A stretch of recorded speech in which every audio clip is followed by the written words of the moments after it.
Hey everybody, thanks for joining me. This one is a really weird book. This is, again, one of the first bits of stories I've ever read on Wolverine, and I'm sure of Havok. I just checked out the published date in the back here, um, 1989. So this was right at the beginning of the time when I had just started reading comics and was getting into this stuff. And Wolverine was rapidly becoming one of my favorite characters. And then my brother and I, we were, reading these books together. And we see this Havok and Wolverine. It's kind of a hard thing to read. Meltdown. This is book 3. This is the only one I believe that we ever got, the only one we could find. And what made us want to pick it up, this is, I've talked about this. It's the power of a cover. There's that one video I did with the Mark Silvestri cover of Uncanny X-Men with Wolverine crucified on the X. That is what made us pick that book up, was that cover. Oh, pardon me while I'm young. Excuse me. So you see this, and Wolverine getting beat, whatever's going on, the claws, it's painted, Havok, I don't know who that is. But just visually, this is incredible. And this is a $3.50 book at the time. This would be $10 now or something like that. But we had to pick it up. Now, again, it's issue 3, so we didn't know what the previous story was. I say we, this is my brother and I.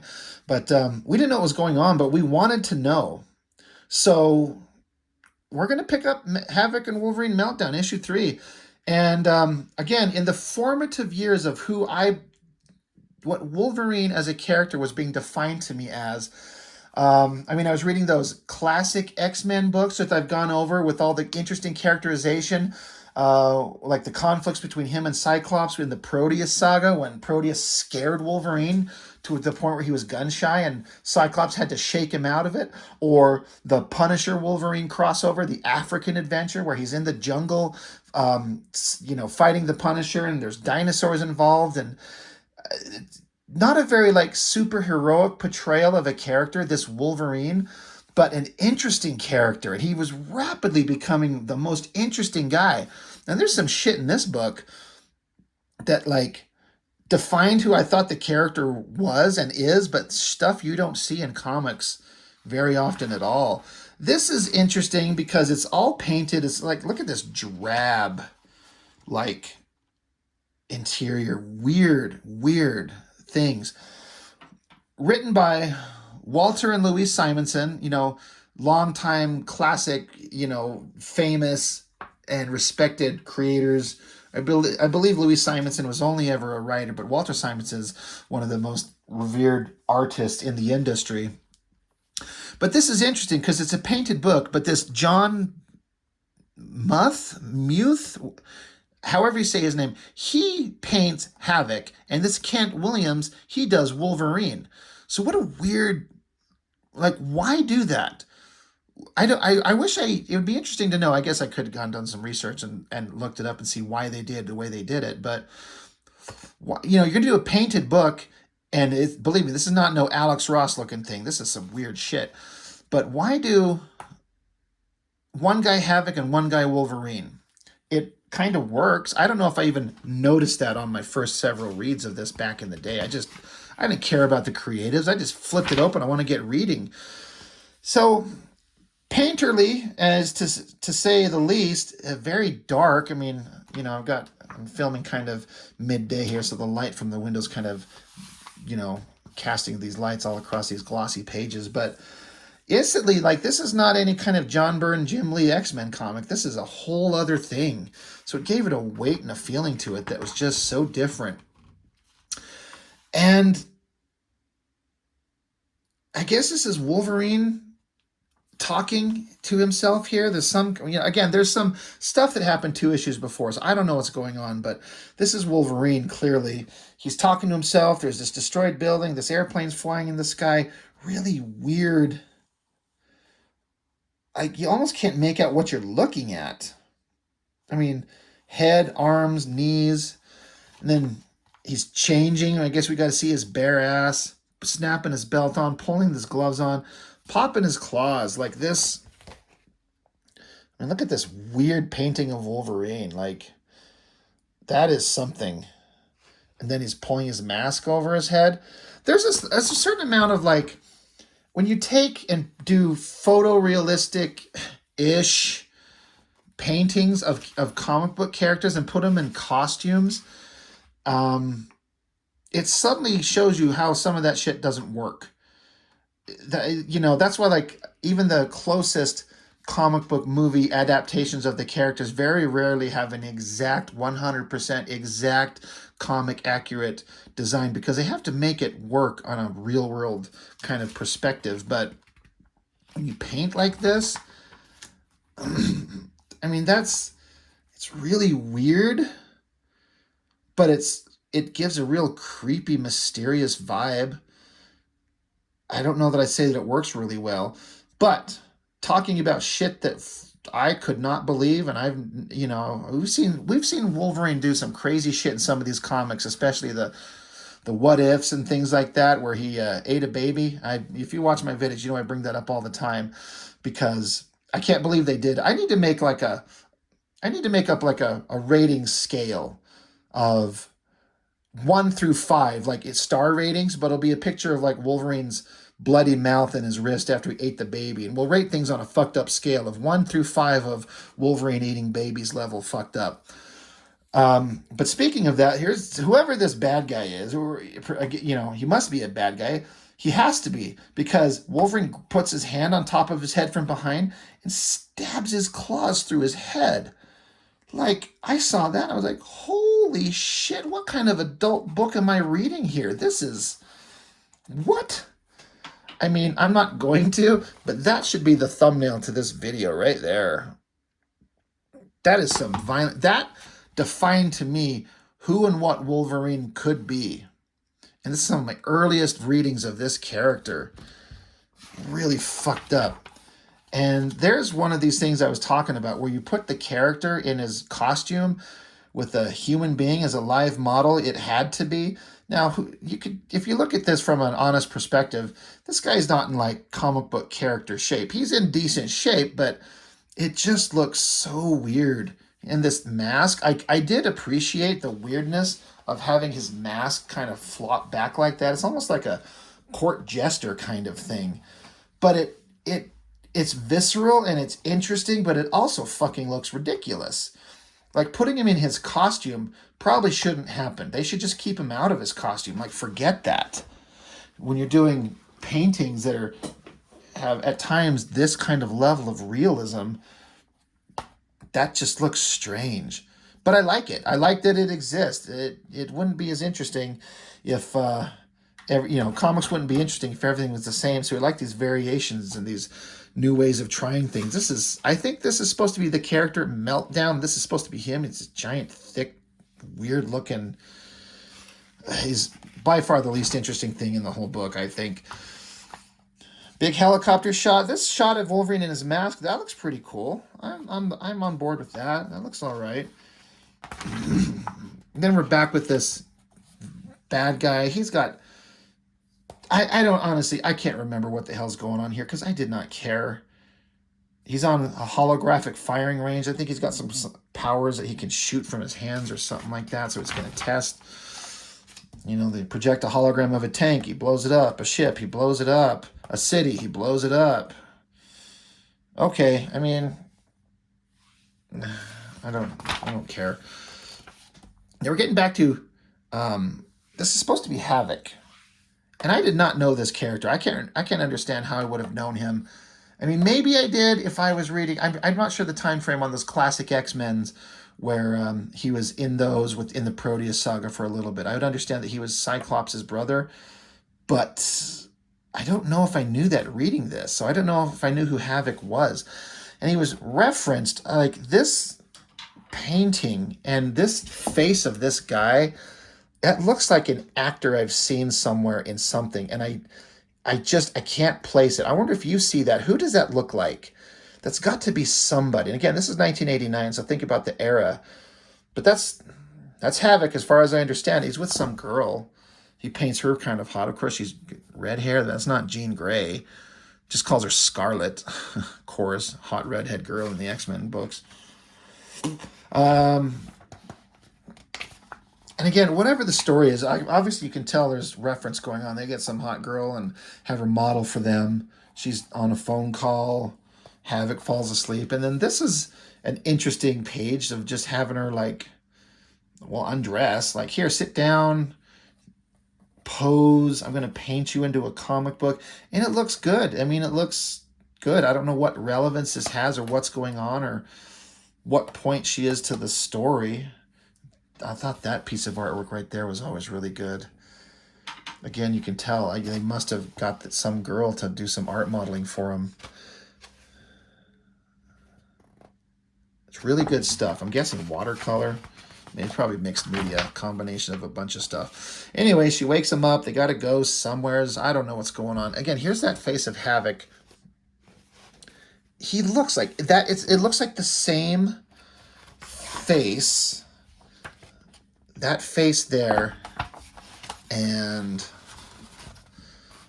that face there, and that face there. It looks like the same guy, reference from the same thing. I just wish I could place it. I'm hoping one of you will see this and be like, hey, that's this actor. And I'd be like, right, exact, perfect, got it. Whatever the fuck is going on. Who cares? More who cares. Oh, yeah, I thought this was an interesting thing because, again, I didn't know much about Havok, but she hands Havok a cigarette and asks if he would light it for her. She's like, you don't smoke. She's like, of course not, silly. I borrowed it from Charlie. Light it. Don't use a match. Use your hand. So Havok, with his energy powers, he can blast. He just kind of charges up a little bit of power and lights the cigarette. I thought that was interesting. You know, nobody else in the world has plasma generation power. Only you. So that was just an interesting little like way to use their powers in an interesting context. We can just stare at the artwork on these pages. I don't know what's going on, and nor do I give a fuck. I don't care. It's just so weird. I don't care.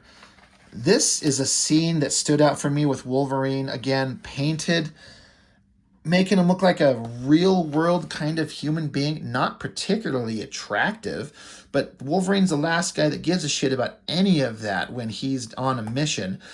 So he's like, the door is locked, you know, but I always carry my own lockpick. And I've had this in my head for years. I remember this, how he like got one claw out and his finger in the part of the lock, and he's just, you know, rattling apart, cutting it into it. An easy way to get into a door, which he does, kicks it open, very dramatic lighting. He's walking through it. The place is empty. And then he senses something. So he hunkers down, pops his claws out. Very strange imagery, and I love it. It's something where Wolverine can exist in like a really weird, disturbing world and even a horror type thing, and it works. Really weird imagery, but yeah, all this stuff looks pretty dang good. It's too dark, but he can't see a thing, but he can't smell anybody else in the room. But basically, there's this machine that shoots out all these like pointy tips and wires that grab onto him and kind of end up like electrocuting and knocking him out. Tasers with barbed tips. And he's basically down and out. He's being strung up. Whoever the bad guys are, they got him. Like, they get Wolverine of all people, and they got him just hanging there. Really creepy. And again, Wolverine looking very unglamorous. They even paint his hair to look weird. It makes him look inhuman and animalistic and strange. And he's not the like dramatic, dynamic looking guy that you would see. Like, it's hard to imagine that this character here is the same guy. Let me flip to it. Like, they're the same dude. Dramatic, awesome, powerful looking superhero. Weird mutation of humanity. Just strange. Like, cool Wolverine, weird Wolverine. And I like weird Wolverine. There's a real interesting world that he could live in. He used to. I don't know that he does anymore.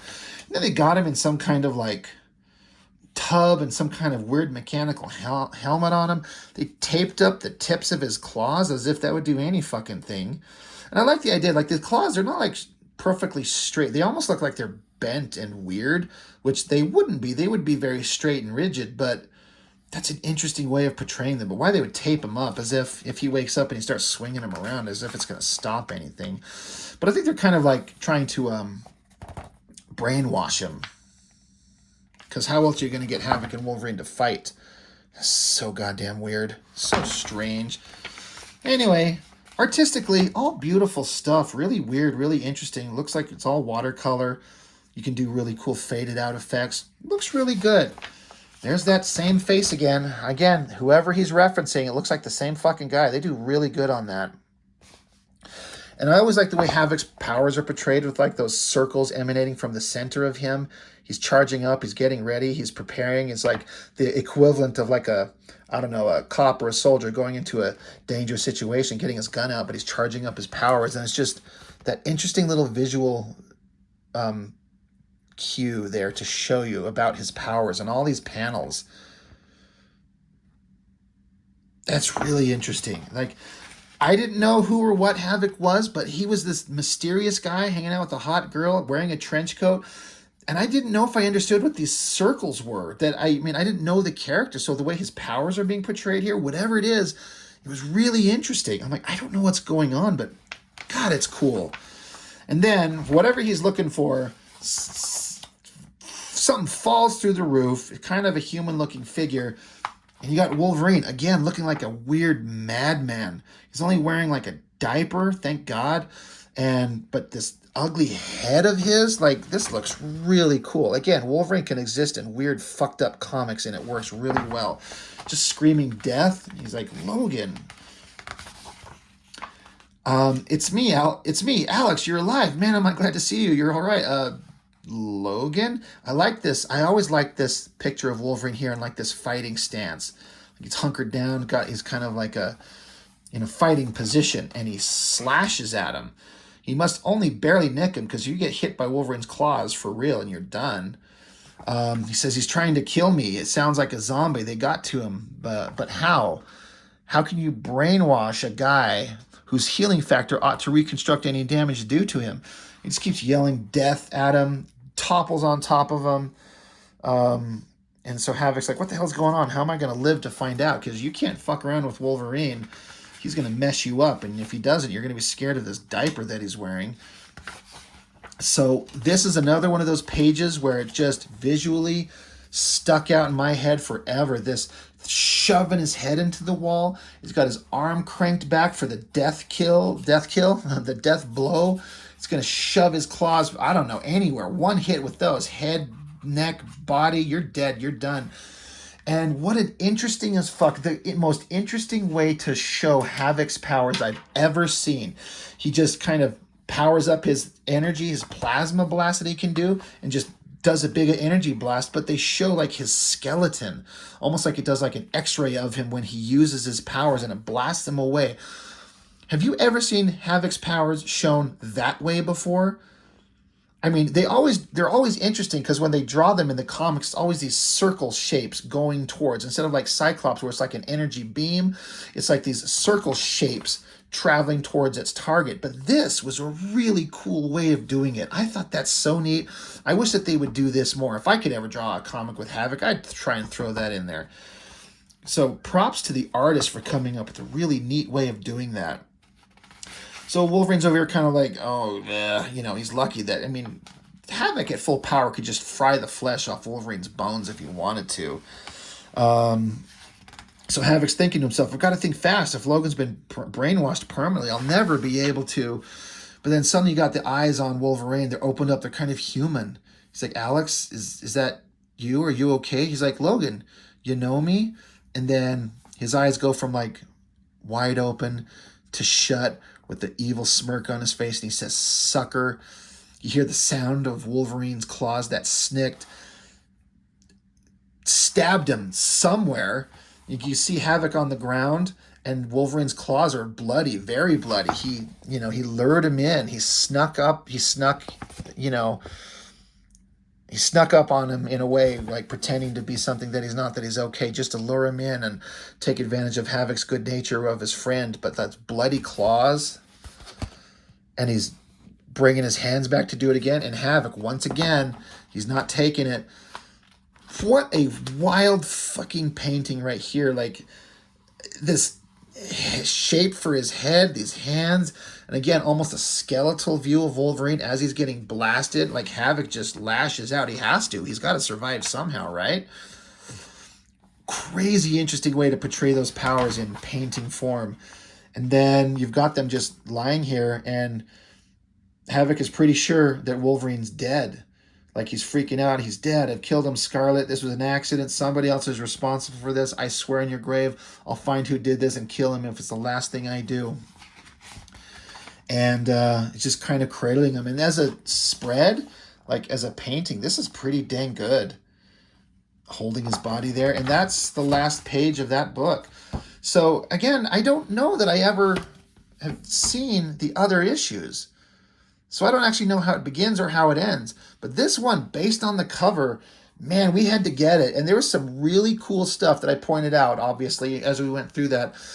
The way Wolverine was stabbing people in the head, the way Havok's powers were portrayed, the really, like, evocative painting imagery by these artists, Muth and Kent Williams.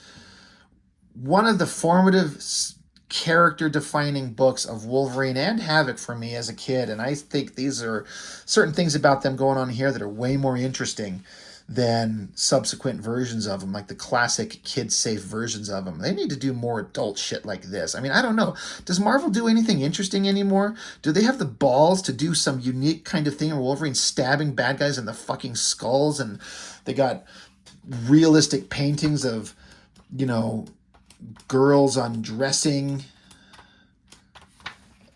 with artistic, like, gives guys the opportunity to do some artistic, daring, different things. I swear everything that the comic industry pumps out these days. Do you see anything like this from Marvel or DC anywhere? Would they have the balls to do this to their characters, or are they so chicken shit that they won't want to risk their MCU kind of versions of the characters, and so they don't do anything interesting?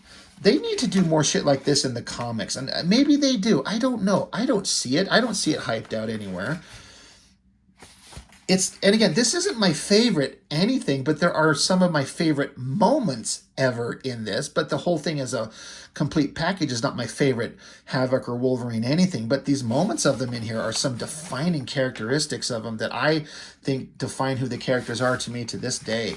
And Marvel Comics needs to grow a set of fucking nuts and do some cool shit again. Because they used to. Marvel Comics used to be awesome. Anyway, that's all I've got for you this time. Thank you for watching as always, and see you next time.